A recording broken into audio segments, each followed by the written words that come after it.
Summer real estate is officially behind us. We're now looking into the Toronto condos by the numbers for August of 2023, where we're looking at what it costs to either rent or buy different types of Toronto condo layouts in last month's data. Every single month, I break down these numbers, especially in the condo market, because they change so much on a month-to-month basis, and especially when summer months can get very aggressive for the rental market. So it's so important for first-time buyers like yourself or first-time renters like yourself to get an understanding of what's going on in the Toronto real estate market at all times. Before we begin, my name is Gabriele Battista from Homes into Reality.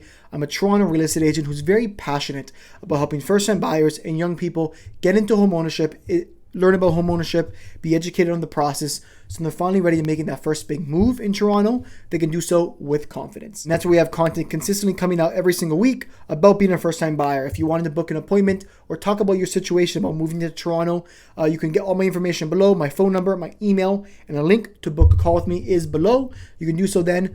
But either way, let's get into the content. So we're going to talk about 4 different layouts. We're going to look at studios, 1 bedrooms, 1+ dens, and 2 bedrooms. And we're looking at the median price point to either rent or buy these condos. I look at median price points mostly because it doesn't skew the average. We get rid of the luxury numbers, especially for people in the entry-level price points of these markets. We want to look at what's the most realistic price that we're going to be paying in these markets. And let's start with our renting numbers. We're going to start with studios, where the median price point to rent a studio property in August was $2,295 a month. That's up $45 from last month, where the price point was $2,250 a month. You'll see from our studio graph that prices have been steadily increasing in the studio market, and probably are peaking in this end of summertime season, especially when the student market's really busy leading up to the September deadline of most students. We're finding that most properties will increase in that most entry-level property. Now moving on to your 1 bedrooms, we're up $25 from last month, and the median price point to rent is $2,525 a month. We're up a little bit, not a ton. We have seen more increases in past months. We definitely aren't seeing as many drastic increases in the 1-bedroom rents compared to some other layouts that we've seen.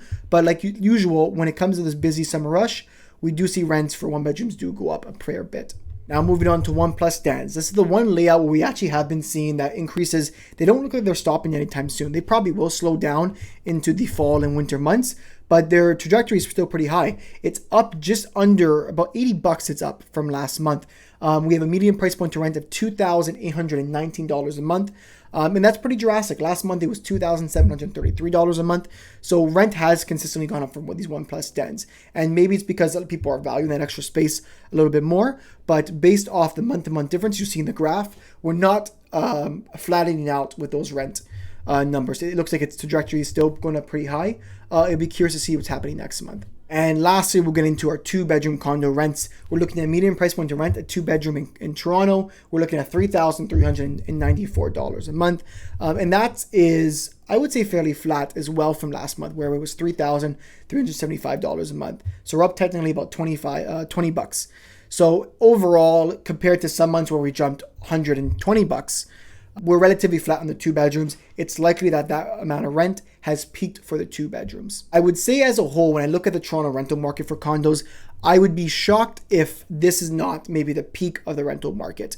The same thing happened last year, where a lot of the price points really drove up into September. September was a little bit more flat, and then we saw a very flat few months or some decreases in condo prices. So I'm expecting that this probably is, let's call it, the top of the rental market for 2023, just because demand usually is the busiest during those summer months. We don't see that demand sustained as we get into the fall and the winter months. Now we're going to get into the purchasing numbers for these condos. And the market is actually very different. We're not comparing the summer rental market where there's a high volume. We have over 1,000 per layout in most cases, versus the transacting market. We're dealing more of hundreds, not thousands.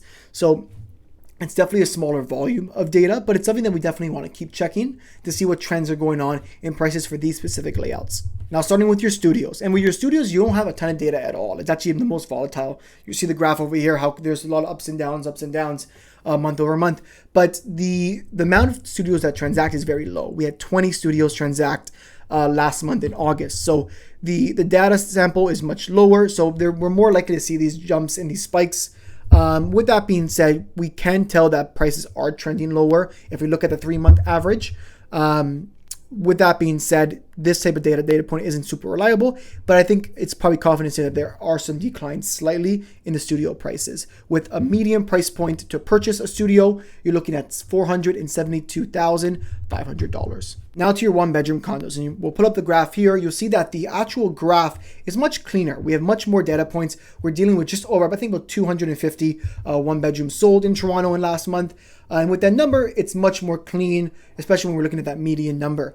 You'll notice that prices are down month over month. We're looking at a median price point to purchase a one bedroom at $568,000. And that's down about, I would say, $15,000 from last month. So steady, small decreases to the price month over month. And they've been trending downwards ever since May, which shows a big picture, especially with the market kind of peaking in May.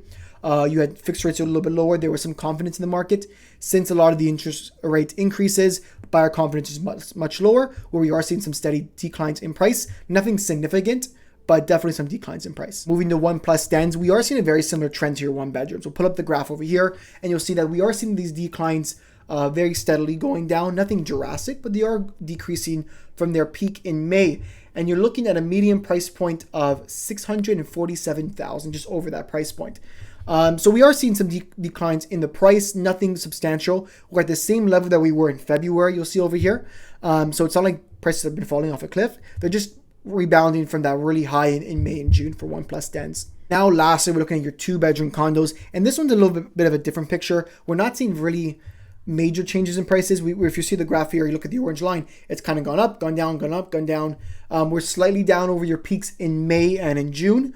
But overall, the median price point is $760,000. So we're very similar to where we were early to middle of the year. We haven't made drastic prices. We're actually in a very similar point as we were in 2022, where the market was relatively flat. That condo feels like a much more stable purchase, especially for that 2-bedroom, maybe move-up condo that a lot of people are looking for. So let's sum up my condo buying thoughts when it comes to this. We're not seeing major declines. We are seeing some declines, and it's showing that the market maybe isn't as there's not as much buyer demand. Maybe things are sitting there. We don't know. I think time will tell to see if we see major decreases. If you compare it to the freehold market, it definitely isn't as volatile. I'm seeing a lot of decreases in your freehold, your detached, your semi-detached, and townhouse prices versus the condo market. It's been relatively stable with some minor price adjustments.